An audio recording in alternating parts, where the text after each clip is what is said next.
Assalamualaikum, halo, selamat datang di Ruang Belajar Sosiologi. Sebelumnya kenalan dulu yuk, nama kakak Hanifah Safitri, biasa dipanggil sebagai Hanifah. Saat ini kakak sedang menempuh pendidikan S1 Pendidikan Sosiologi Antropologi FKIP di Universitas 11 Maret, Surakarta. Salam kenal semuanya. Kali ini kita akan belajar tentang identitas dan tindakan sosial. Yang akan kita bahas mencakup yang pertama pengertian identitas sosial, yang kedua faktor pembentuk identitas sosial, dan yang ketiga dampak dari identitas sosial. Kita mulai dengan membahas pemikiran salah satu tokoh, yaitu Aristoteles.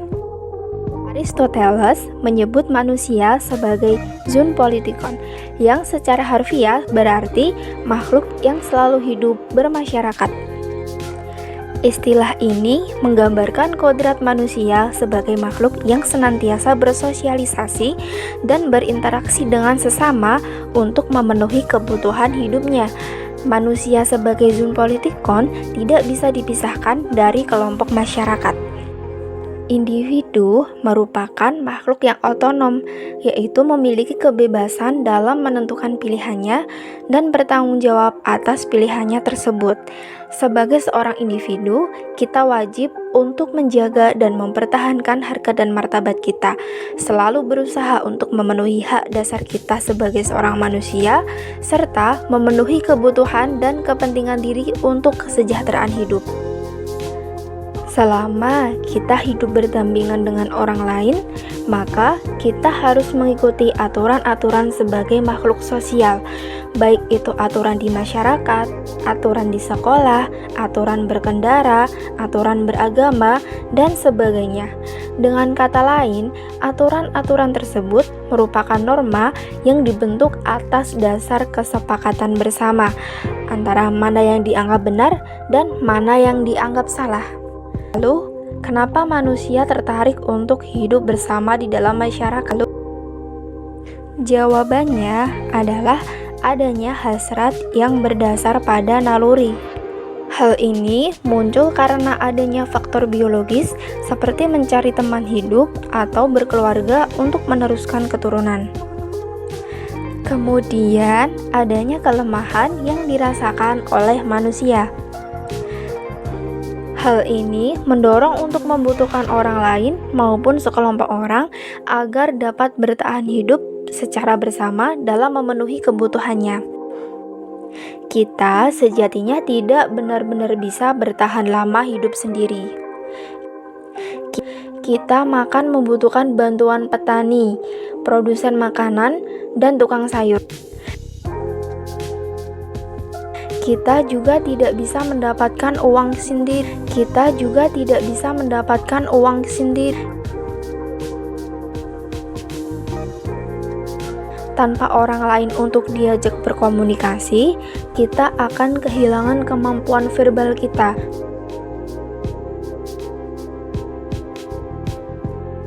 Bahkan, jika hidup benar-benar sendiri, juga bisa menyebabkan seseorang hilang akal.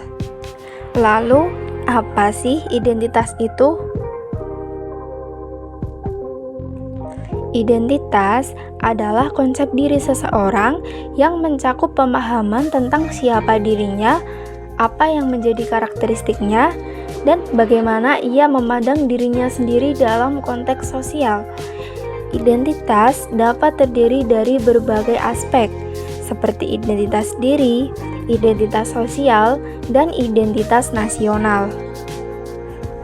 Identitas diri adalah proses pengenalan dan penghayatan diri sendiri untuk menemukan definisi dan peran diri. Identitas sosial adalah bagian dari konsep diri seseorang yang berasal dari pengetahuan mereka tentang keanggotaan dalam suatu kelompok sosial, bersamaan dengan signifikansi nilai dan emosional dari keanggotaan tersebut. Sedangkan identitas nasional adalah kepribadian nasional atau jati diri nasional yang dimiliki suatu bangsa yang membedakan bangsa satu dengan bangsa lainnya. Anthony Giddens sendiri membedakan identitas menjadi dua, yaitu identitas primer dan identitas sekunder. Yang dimaksud dengan identitas primer adalah identitas yang terbentuk pada awal kehidupan, termasuk gender, ras, dan etnis. Sedangkan yang dimaksud dengan identitas sekunder adalah identitas yang dibentuk dari identitas primer dan mencakup juga identitas yang terkait dengan peran dan status sosial. Kita lanjut ke faktor pembentuk identitas sosial. Yang pertama ada faktor genotip, merupakan faktor warisan dari gen atau genetik yang menentukan sifat dasar makhluk hidup dan bersifat tetap. Misalnya, perbedaan jenis kelamin, perbedaan warna kulit, perbedaan warna dan jenis rambut, serta perbedaan warna mata. Sedangkan fenotip merupakan sifat yang tampak pada suatu individu dan dapat diamati dengan panca indera. Fenotip merupakan perpaduan dari genotip dan faktor lingkungan. Misalnya, orang yang tinggal di pegunungan rata-rata akan bermata pencaharian sebagai seorang petani atau pekebun. Sedangkan orang yang tinggal di perairan rata-rata akan bermata pencaharian sebagai nelayan. Oke, kita lanjut membahas dampak dari identitas sosial. Dampak yang pertama adalah terjadinya inklusi. Inklusi ini merupakan pendekatan untuk membangun dan mengembangkan sebuah lingkungan yang terbuka dan mengikutsertakan semua orang dengan berbagai perbedaan latar belakang, karakteristik, kemampuan, status, kondisi, etnik, budaya, dan lainnya.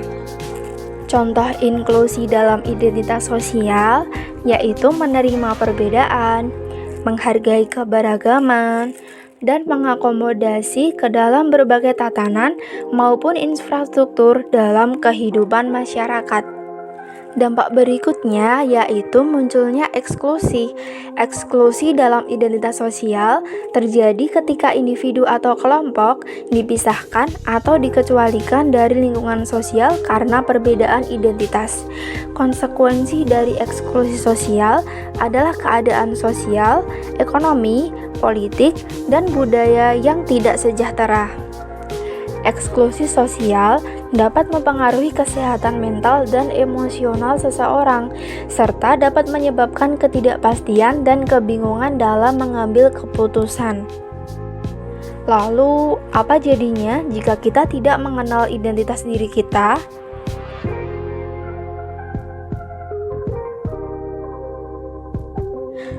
Jika seseorang tidak mengenal identitas diri dan sosialnya, maka ia mungkin akan mengalami kesulitan dalam memahami siapa dirinya dan bagaimana ia berinteraksi dengan orang lain dalam konteks sosial.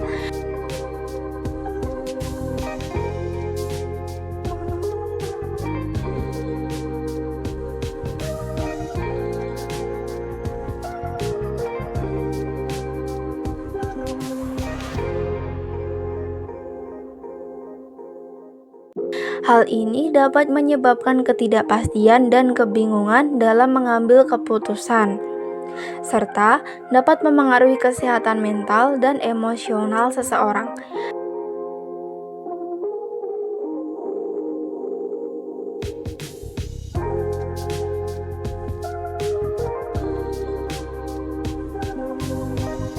Hal ini dapat menyebabkan ketidakpastian dan kebingungan dalam mengambil keputusan, serta dapat memengaruhi kesehatan mental dan emosional seseorang.